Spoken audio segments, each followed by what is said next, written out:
Anda kembali menyaksikan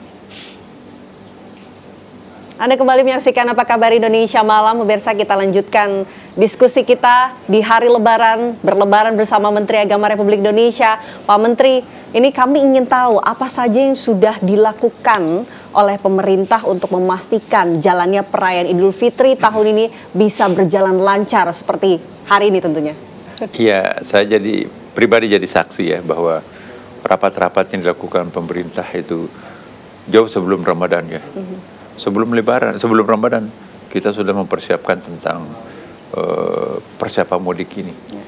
Jadi di Kementerian Perhubungan bagaimana mempersiapkan mudik ini lebih baik ya. Ada diskon pesawat, ada diskon kereta, ada diskon bus, kemudian di darat itu ada diskon jalan tol, pokoknya diskon kapal laut, diskon ferry, diskon, dan itu tidak tanggung-tanggung, itu bisa sampai 14% itu ya. Kemudian yang kedua juga ada mudik gratis ya kan. Di Istiqlal itu berapa kali itu bus-bus itu bahkan sampai ratusan bus masing-masing pemberangkatannya dari Istiqlal ke Jawa, ke Sumatera ya kan. Kemudian motor-motor itu dipakai angkut laut dan seterusnya. Itu luar biasa caranya pemerintah melakukan persiapan ini. Dan menariknya tahun ini kan, karena tanggal 29 itu kan bertepatan dengan hari Nyepi agama Hindu. Kita tanggal 31 hari ini. Jadi luar biasa kalau menurut perkiraan yang kemarin itu kita lebih dari separuh jumlah penduduk Indonesia ini mudik nih. Karena agama Hindu pun juga tentu ikut mudik ya kan, karena hari rayanya juga Nyepi ya kan. Nah, persiapan-persiapan yang dilakukan pemerintah itu adalah mempersiapkan keamanan sampai kepada Pertamina ya. Saya baru belajar banyak itu ya, bahwa ternyata seluruh komponen anak bangsa terlibat di dalam penyiapan mudik ini. Bagaimana dipastikan bahwa bahan bakar itu berkecukupan ya. Kemudian juga kalau ada opsi 1, opsi 2, opsi 3 itu siapkan itu. Kalau misalnya terjadi longsor ya, maka itu alat-alat berat itu sudah sampaikan itu kan. Ada ambulans ya, kemudian juga dokter-dokter di beberapa titik itu ya, kemudian juga kalau terjadi termasuk ramalan cuaca itu betul-betul dipantau betul. Kemudian juga di laut ya. Kira-kira penyelamatannya seperti apa kalau terjadi macam-macam.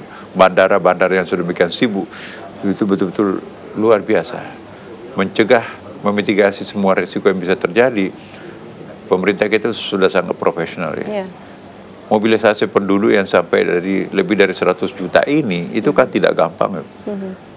Tapi kita lihat tadi pengumuman dari penyampaian Pak Polisi, mudah-mudahan ini ada kabar baik buat kita semuanya. Terjadi penurunan kualitas dan kuantitas kecelakaan lalu lintas. Itu artinya bahwa kita telah melakukan persiapan-persiapan lebih matang ya kan. Iya. Dan yang paling penting juga kesediaan pemudik ini untuk menaati semua aturan-aturan yang telah ditetapkan oleh pemerintah ya. Misalnya jangan sampai nanti kendaraan kita tidak fix ya kan. Supirnya pun juga diteliti sedemikian mungkin, jangan sampai nanti ada yang narkoba atau ada minum-minuman keras, jadi ada tes. Jadi pencegahannya itu luar biasa.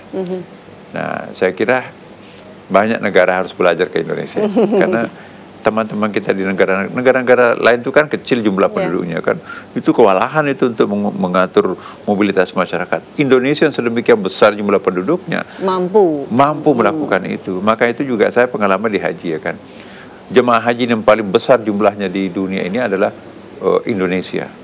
Tapi setiap tahun kita memperoleh penghargaan jemaah haji yang paling tertib di Saudi Arabia, di Makkah Madinah itu adalah Indonesia.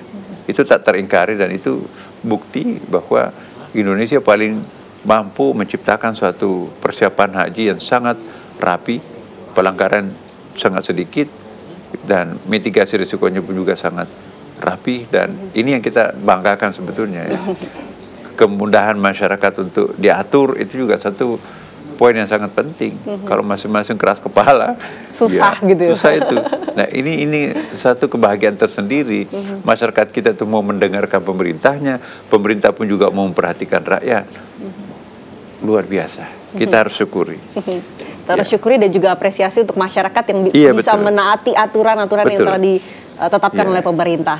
Sebagus apapun pemerintah mempersiapkan, kalau masyarakatnya nggak rapi, nggak taat, atau setaat apapun saya apapun masyarakatnya hebatnya seperti apa, tapi kalau pemerintahnya nggak memberikan persiapan prima, itu juga nggak bisa. Ini berjumpa antara kekhususan masyarakat dan kekhususan pemerintah memberikan apresiasi satu sama lain, itu perlu disyukuri ya. Ya, inilah kebanggaan kita sebagai warga bangsa. Ya kan? Makin taat kita kepada pemerintah, dan makin taat pula pemerintah mengapresiasi kecenderungan keinginan masyarakatnya, maka terjadilah semacam keindahan dalam bermasyarakat gitu kan. Ini yang kita rasakan. Pasti banyak kelemahan pemerintah juga masih ada. Pasti juga ada kelemahan masyarakat kita juga masih ada. Tapi insya Allah kita belajar di pengalaman masa lampau kan ya, bahwa persepakatan itu adalah cara yang terbaik. Yang juga Pak, perayaan Hari Raya Idul Fitri ini dilaksanakan secara serentak. Bahkan dikatakan ini tidak ada perbedaan antar ormas Islam mengenai keputusan Hari Raya Idul Fitri dilaksanakan secara serentak. Bagaimana prosesnya itu? Ya. Memimpin masyarakat besar itu diperlukan seni. Ya. Bagaimana seni mengatur kemungkinan terjadinya perbedaan ini. Dan bagaimana menciptakan suatu seni kehidupan beragama tapi tanpa melanggar prinsip-prinsip syariah ya kan. Jadi kami juga mengantisipasi dengan berbagai macam opsi. Alhamdulillah hasilnya seperti sekarang kan. Kita kompak pada hari pertama dan kita pun juga lebaran bersama kan. Enak kan? Karena kalau kita berbeda lebaran, yang paling repot itu kan ibu-ibu itu kan. Kadang-kadang 2 kali masak ya kan, atau masakannya jadi basi nih gimana. Nah tapi alhamdulillah kita kompak di awal, kompak di akhir. Nah kita berharap masa-masa akan datang kita ada cara bagaimana caranya menjadikan warga masyarakat kita itu bersatu di dalam awal maupun penentuan 1 Syawal itu ya. Ya. Walaupun itu sangat ditentukan juga oleh tingginya hilal ya kan, tetapi juga ada banyak metodologi yang bisa kita lakukan untuk mendekatkan yang berbeda itu, insya Allah. Kalau kita lihat Idul Fitri kali ini juga di tengah menghadapi tantangan politik dan juga ekonomi ya Pak Menteri ya. Lantas bagaimana kemudian kita bisa menjadi umat yang produktif gitu untuk bisa tetap semangat menjalani kehidupan di tengah adanya keterbatasan? Iya, betul. Kita memang berada dalam suasana yang agak sedikit memprihatinkan ya kan, karena kita berada pada kondisi dunia yang tidak baik-baik saja ya kan. Ya, situasi di Timur Tengah dengan Israel dan tetangganya itu terus memanas ya kan, tidak kenal Ramadan ya. Situasi Ukraina dan Rusia juga ternyata belum kunjung berhenti, ditambah dengan dampaknya krisis global seperti itu kan. Ditambah dengan ya memang tahun ini banyak sekali faktor kebetulannya kan. Pemilihan umum juga, negara-negara terbesar itu melakukan pemilihan yang hampir bersamaan waktunya. Tentu kalau ada pemilu itu pasti kos masyarakat itu tumpah untuk hal-hal yang sifatnya, misalnya Amerika, Indonesia juga belum terlalu lama ini kan. Jadi beberapa negara besar itu melakukan pemilu dan tentu mereka pengerahan anggaran dana dan energinya itu untuk hal-hal yang sifatnya politikal ya. Dan kadang-kadang kalau itu yang aktif maka ada risiko ekonominya kan. Di samping itu juga cuaca ya, di mana-mana juga itu ada keluhan ya. Nah banyak faktor eksternal kita yang menyebabkan kita itu harus prihatin. Tapi alhamdulillah bangsa Indonesia ini modal dasar kita itu artinya kita bisa mensuplai pangan kita sendiri, itu yang sangat melegakan kan. Saya ingat apa yang sering disampaikan oleh Pak Presiden kita Pak Prabowo, pokoknya di atas segala-galanya itu beras sebagai makanan pokok kita itu harus menjadi perhatian utama ya. Kalau makanan pokok ini sendiri tidak tercukupi ya itu jangan-jangan orang nggak mau jual berasnya kan, karena mereka juga butuh untuk dirinya sendiri kan. Tapi kalau kita mampu mencukupi produksi, misalnya beras kita itu mampu mencukupi Indonesia itu sendiri, maka kita tidak perlu khawatir nanti Thailand nggak mau jual padinya, berasnya, atau nanti mungkin jualnya sangat mahal. Nah, alhamdulillah manajemen makanan pokok kita ini ya, saya tidak ingin mengatakan harus diajukan jempol ya kan, tetapi biar masyarakat melihat ya bahwa di negara-negara yang lain harga berasnya itu sangat, misalnya di Jepang saja itu berlipat, bisa 3 kali harga berasnya di sana kan.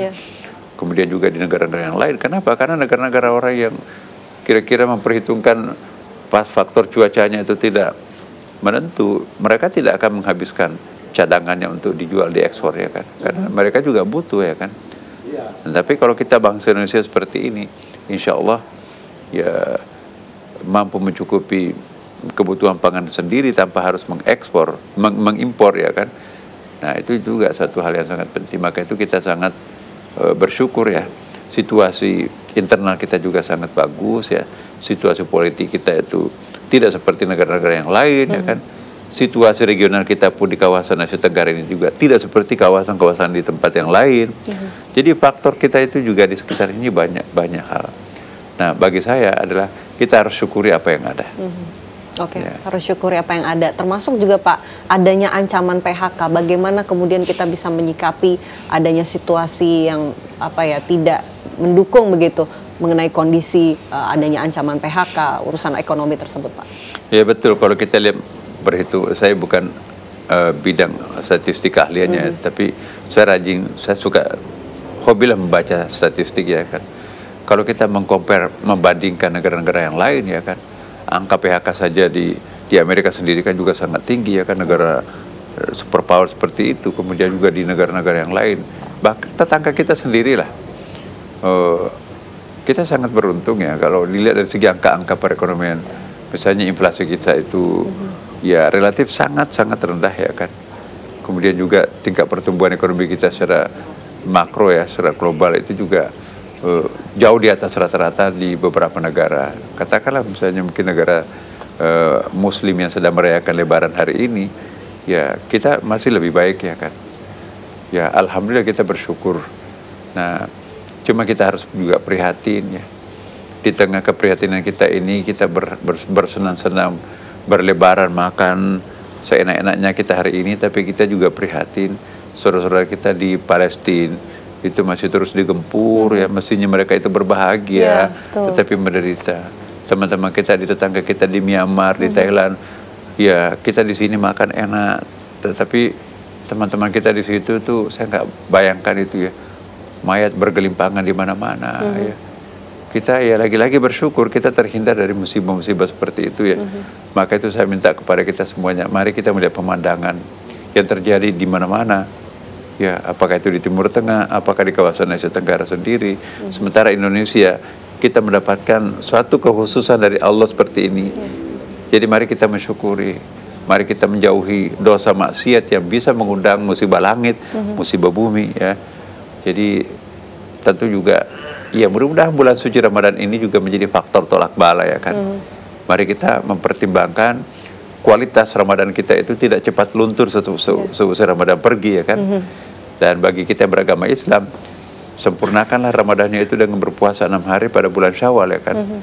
Kita besok mulai puasa ya. Puasa Syawal itu kata Rasulullah, barang siapa yang berpuasa 6 hari sesudah puasa Ramadan, yaitu puasa Syawal, maka itu sama dengan puasa daim, puasa terus menerus ya kan. Diharapkan dengan puasa seperti ini ada controlling di dalam diri kita, kontrol dalam berkemauan, kontrol dalam berkeinginan, kontrol dalam berkehendak, kontrol dalam berbicara, kontrol dalam bersikap. Maka itu kita akan lebih matang ya kan. Ya, inilah harapan kita semuanya. Mudah-mudahan waktu-waktu yang sulit dalam dunia internasional sekarang ini kan, tapi kita tetap survive seperti biasa kan. Ini kita harus syukuri. Bagaimana cara mensyukuri ya? Tentu bagi kita umat beragama, agama apapun agama kita, lakukanlah ketaatan semaksimal mungkin ya kan. Itu salah satu bentuk kesyukuran. Kesyukuran juga bisa berarti berbagi bagi mereka yang punya kemampuan lebih, berbagi kepada mereka yang tidak beruntung. Sedikit artinya buat kita, itu bisa artinya besar buat mereka. Nah ini tanda kesyukuran yang kita harus lakukan. Dan yang paling penting juga relasi antara keluarga, relasi antara tetangga, relasi antara sesama warga bangsa, relasi antara masyarakat dengan pemerintah, relasi antara umat beragama, relasi antar etnik itu harus sedapat mungkin rukun serukun-rukunnya. Karena tidak ada artinya kita berbicara tentang kecantikan, keindahan Indonesia, kekayaan Indonesia kalau masyarakatnya nggak rukun. Maka itu kerukunan itu harga mati, tidak ada cara lain untuk menikmati ber-Indonesia ini kecuali harus memelihara, merawat kerukunan ini. Nah, salah satu merawat kerukunan ini adalah pengendalian diri. Puasa ini sangat kontributif untuk mengendalikan diri kita, untuk bertenggang rasa dan sekaligus untuk menahan emosi, untuk melakukan aksi-aksi emosional yang tidak produktif. Ya, kerukunan harga mati. Tapi Pak Menteri tadi sudah menyinggung sedikit soal situasi yang terjadi di saudara kita di Palestina. Tentunya di saat kita semua merayakan hari kemenangan, merayakan Hari Raya Idul Fitri, justru saudara-saudara kita miris sekali masih dalam situasi yang sangat memprihatinkan. Pak Menteri, bagaimana kemudian melihat posisi Indonesia untuk bisa mendorong lebih lanjut mengenai kemerdekaan di Palestina tentunya? Iya, suara Indonesia itu sangat mahal. Suara Indonesia itu diperhatikan, ya, diperhitungkan. Bukan hanya suaranya pemerintah, tapi suaranya tokoh-tokoh bangsa, tokoh masyarakat Indonesia, suaranya ulama Indonesia itu juga sangat didengarkan dalam seantero dunia ini, ya kan.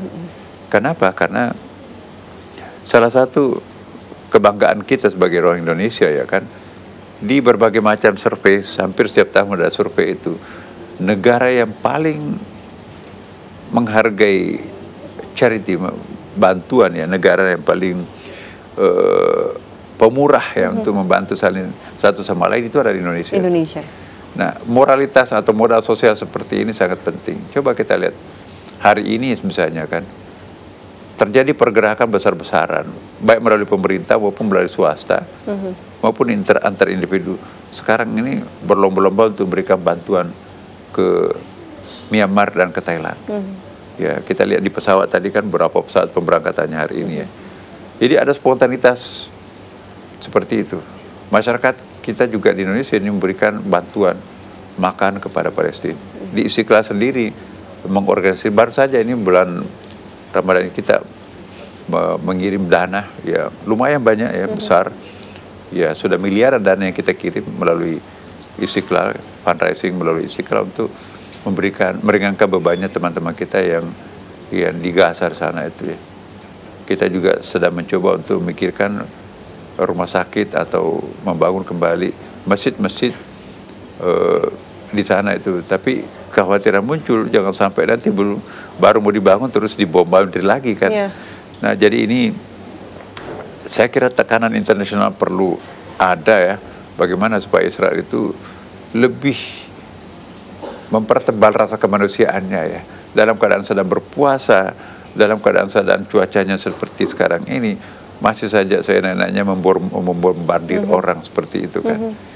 Jadi di manalah rasa kemanusiaan kita, ya? Orang sedang berpuasa tidak punya daya apapun, ya, menunggu buka puasa tiba-tiba dihancurkan dengan bom, 400 orang meninggal seketika. Apa ini bukan sesuatu hal yang memilukan? Saya kira agama apapun juga tidak bisa mentolerir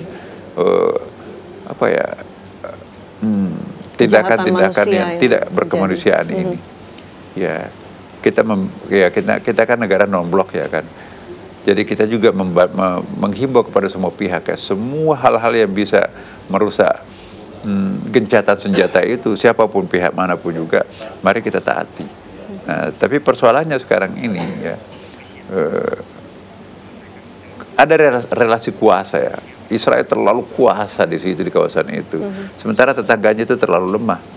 Dalam teori power struggle, power relation, ya, relasi kuasa itu juga berpotensi untuk menciptakan satu ketidakadilan dalam kawasan, ya kan. Ya, kita menganggap itu pelanggaran hak asasi, tapi mereka di sana enak-enak aja berpendapat, oh ini kami kan bela diri, gitu, kan. Nah, masyarakat dunia kan melihat apakah bela diri atau mau menghancurkan etnik, ya kan. Nah, saya juga menghimbau kepada warga masyarakat kita, mari kita menggunakan nalar sehat kita dalam membuat satu tindakan, statement, kebijakan, supaya masyarakat Indonesia itu betul-betul bisa disegani, ya kan.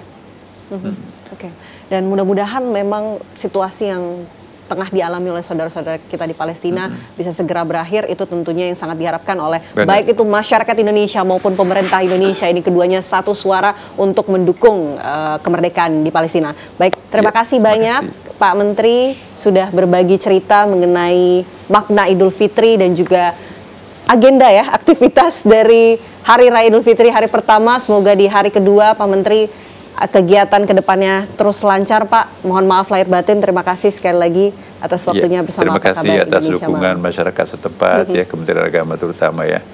Kami juga keluarga besar Kementerian Agama mengucapkan selamat Hari Raya Idul Fitri, minal aidin wal faizin. Mohon maaf lahir dan batin ya. Juga kami memohon maaf manakala kami dan staf kami sampai tingkat KUA tidak maksimum memberikan pelayanan kepada Bapak Ibu sekalian para warga bangsa Indonesia. Dari lubuk hati kami yang paling dalam juga memohon maaf ya. Insya Allah kami akan berusaha untuk lebih memperbaiki kualitas pelayanan kami Kementerian Agama kepada masyarakat. Terima kasih. Terima kasih, mohon maaf lahir batin. Terima kasih banyak Menteri Agama Republik Indonesia Profesor Nazarudin Umar. Dan itu dia tadi perbincangan saya bersama dengan Menteri Agama berlebaran bersama dengan Menteri. Saya kembalikan kepada Kenana yang ada di studio.